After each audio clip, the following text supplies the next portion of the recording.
Okay, so you've joined the Kentish Spires, and you're doing the second album with them. Yeah.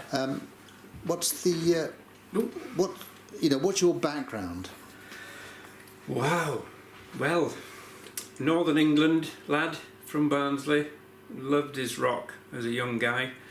Went to all the rock gigs up in Sheffield, seen them all, and then really got into the blues, and the blues then edged me towards jazz, and as a 20-year-old I went and then bought a saxophone and dedicated just hours and weeks and years to get that saxophone under my fingers, and that's what got me into the jazz really. But you did a lot of stuff abroad. What were you doing? Where were you abroad? I was in Bolivia in South America.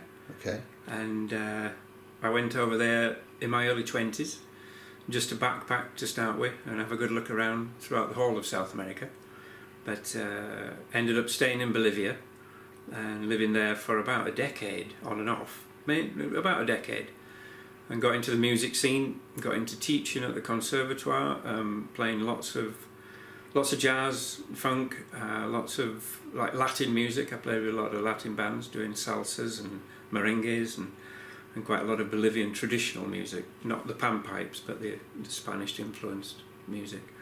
Yeah, I learnt a lot there. They were all by ear. Yeah.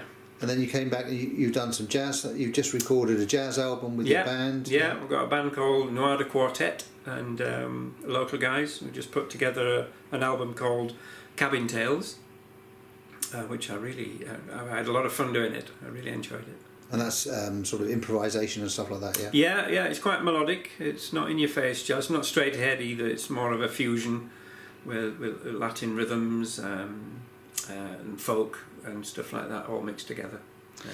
So the Kentish Spires, progressive rock music. Have you got a loving of progressive rock music? Yeah, I've always listened to it from a young age. Started with the Floyd and the ELP, and it's almost like going back to the roots of the jazz era. The rock stuff that I as a young man.